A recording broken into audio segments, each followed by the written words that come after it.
How's everyone going, guys? Right, part 2 of Dr. Anna Kotova's questions from her students, criminology students at BCU. Punishment in a global context module. Question 5. What are the attitudes of other prisoners? Is there a widespread feeling of hatred towards the criminal justice system as a whole? Now, attitudes of prisoners. You could be locked up with 14, 15, 1600 other prisoners within the prison. No two prisoners are on the same journey, right? When one's up, another one's down. What will make another one's head explode, another one will cry. It's just the roller coaster of emotions. Attitudes of prisoners, some are defiant. Some have lived extreme, tragic, horrible lives full of self-harm, mental health issues, grown up in care, being victims of child abuse, sexual abuse, bullied, broken homes, like I say, being brought up in the care system and stuff, right? I think of children that are brought up in care, I think 10% will go on to go to university, but 50% will end up in prison. So like I say, attitudes of prisoners though, towards the system and towards the establishment, my experiences and stuff, there is a lot of anger. There's a lot of people in prison, guys. Not everyone in prison is guilty of an offence. You've got remand prisoners. You've got people that have been they've committed crime and then they've been recalled and stuff. Obviously, they're guilty. But you've got people in prison that are they're being remanded. Or you've got prisoners in the prison system that are miscarriages of justice. They're innocent to the hilt. But it's proving that. And so there is anger towards a lot of people in the prison system, like I say, as victims of abuse and stuff like that, growing up and being raised in care and stuff. Some of them will feel that they've been let down by the system. Like I say, so yeah, attitudes towards the estate and the establishment and stuff. There are a lot of course, there are anti-establishment people and anti-police and stuff. I'm anti-police. The reason I'm anti-police, I first went to prison when I was 30, and the police stitched me up. It was a malicious prosecution against me.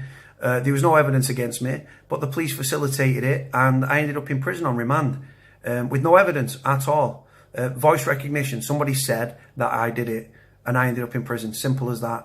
Very easy to end up in prison. Very difficult to get out. So I'm anti-establishment and I'm anti-police. And like I say, when you see fewer police on the streets and stuff like that, prisons should be places of reform and rehabilitation, but they're not. So are we anti-establishment within the system? Yeah. Are we, we look at the government and we can't get our heads around the fact that these MPs that live in bubbles, that no academic qualification gives them the right to reside over prisoners in the prison system. They've never experienced crime, these people. They don't know the root cause of why people commit crime. That's for you guys. That's what your field's about, criminology. Like I say, prisons, the attitudes towards the establishment, right? We see the corruption with the MPs and stuff, expenses scandal. You look at the tax havens, these tax evasions, things like that. I was in prison with a guy that was 57-year-old, got done for tax evasion, right? Got 9.5 years. You see these, Lewis Hamilton, the Formula One driver, millions and millions of pounds, right? Tax evasion, putting it in offshore accounts. We went to prison. He went to prison. Lewis Hamilton's in line for a knighthood. The gulf between the classes, guys, is apparent for all to see. There is an attitude of anti-police, anti-establishment. For us, honestly, the last person to enter the Houses of Parliament with honest intentions was one Guy Fawkes. That's our attitudes, guys. The establishment, the police. Police corruption's rife as well. People seem to think that the police are all seeing, all doing, law-abiding citizens. Absolutely not. Police are underhanded, dirty tactics with less of them and things like that. And it goes on, guys. Corruption's everywhere. But it's the people that at the bottom that end up in prison. People that are disenfranchised, people that come from broken homes, people that are victims of child abuse, sexual abuse, been bullied all their life, subject to extreme violence. You know what I mean? Yeah, for me, honestly, the attitudes and stuff, we don't like the police. We don't like the establishment. We are anti-establishment. We are That's just us. We see crimes around us every day and stuff, right? Like I say, you've got prison officers bringing in, to top up the wages, bringing in drugs for prisoners. Corruption is everywhere. And the whole temple of establishment and government is diseased and corrupt from top to bottom. But they'll never held to account, are they? So yes, there is a big anti-establishment thing within prison and to the police as well as a whole. Number 6, why do you think some ex-prisoners stay on a crimeless path after they've been released, but then fall back into the same pattern of illegal activity thereafter? Right, so I'm going to talk about myself here, right, because this is very true to me, right? I've lived a life of crime. I've been successful. I've been very lucky in some regards as well when it comes to the police and everything. But like, on this last stretch, right, I've come away from crime, right? I can't tell you, right? It's not just a case of, right, drop crime and everything's great and everything else, right? I've got no prospects, right? I've got no education behind me. I've got no skills or training or education to fall back on, right? And I'm trying to keep my nose clean and stay out of crime. Do you know how hard it is, guys, right? It's not a simple case of, oh, well, one day I woke up and I just stopped being a criminal. Hardest thing I've had to do, right? People, I've had money, I've not had money. I've been homeless, I've lived in city centre apartments, right? So, but for me, like, just to try and keep my nose clean and stay out of crime, I've got people contacting me, offering me illegal activity, right? Criminals. Oh, do this. I need this sorting out. I need that person sorting out. Go and do it, right? And the like overwhelming urge to revert to type to earn money is ever present. The laws of money, the laws of just going back to crime just for that adrenaline rush sometimes, just to get the veins course, my blood coursing through my veins, just to get my heartbeat up or something. Then you've got, like I say, you've got people, I need this doing, I need that doing. We live in lawless society with fewer police and community police stations closing down and everything. I came out of crime at the wrong time, right? Because the streets are lawless. The police are, all the police's work that they do is undermined because by government cuts. Another round of cuts, 700 million cuts by 2020, guys, right? I got out. It's a green light for criminals to commit crime. I'm not. I'm trying to stay on the straight and narrow. I can't get a job, right? Because of my criminal convictions and stuff. No one will touch me, right? I can't get a chance. No one will give me a chance. So I'm struggling. So when you're struggling and stuff, right? And these criminals that are trying to stay out of crime, like I am, right? There's an ever-present urge to go back and earn money, because when you've earned money and stuff like that, and you've had money, right? It's an addictive thing. Just like the rich are consumed by greed. Money, when you're thick and uneducated and you're earning good money, it's addictive. The nature's addictive. The lifestyle, the drugs.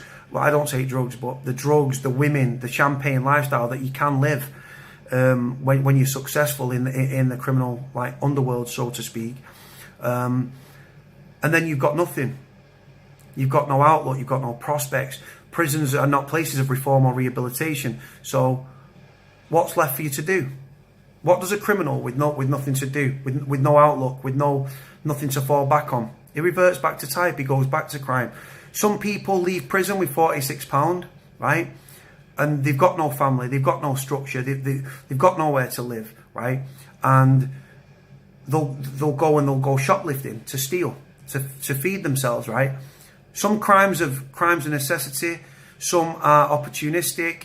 Some are lifelong criminals. Some, again, £46, no support network, no family network, nowhere to live.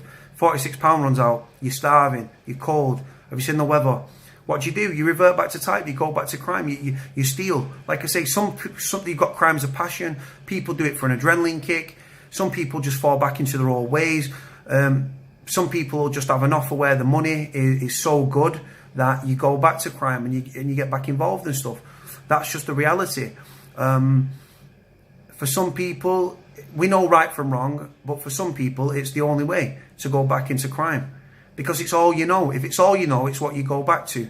Like I say, and then you could be walking down the street, you bump into a lad that you've been in prison with, right? It happens, right? Bam, next minute, oh, listen, yeah, come and see us tonight, I've got some work there, blah, blah, blah. Money talks, guys, right? And like I say, the urges and the offers to revert back to type are ever present.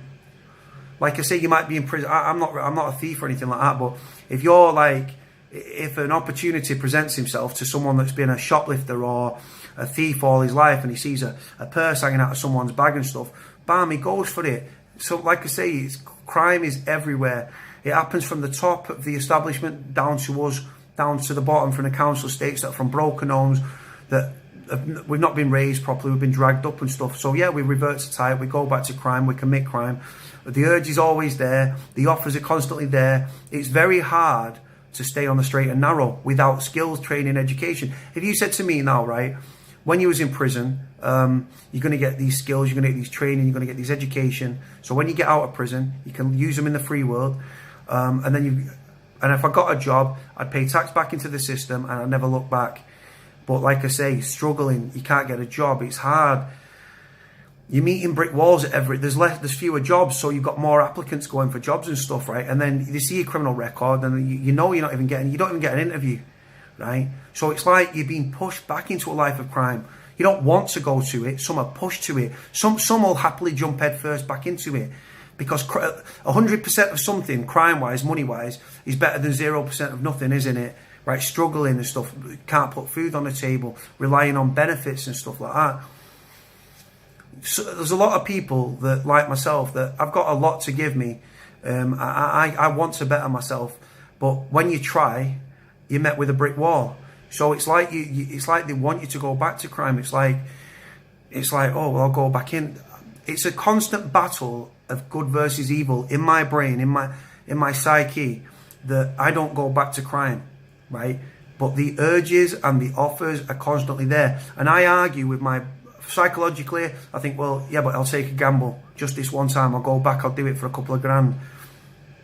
But thus far, I've refrained from doing so. And like I say, now that I do all these vlogs and stuff and interviews with the media, and then I'm going around to criminology courses doing speeches and stuff, I'd be very much a hypocrite if I went back to that. Don't want to be an hypocrite.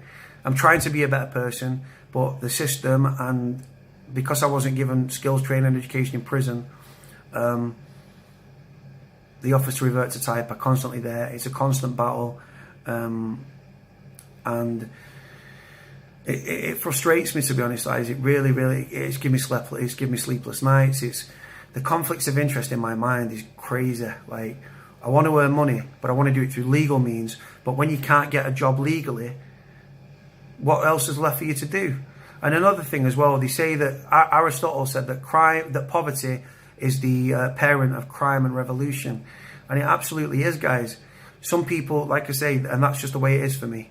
Right, guys, I'm going to leave it there. I'm going to do part 3 in a second, so stay with me.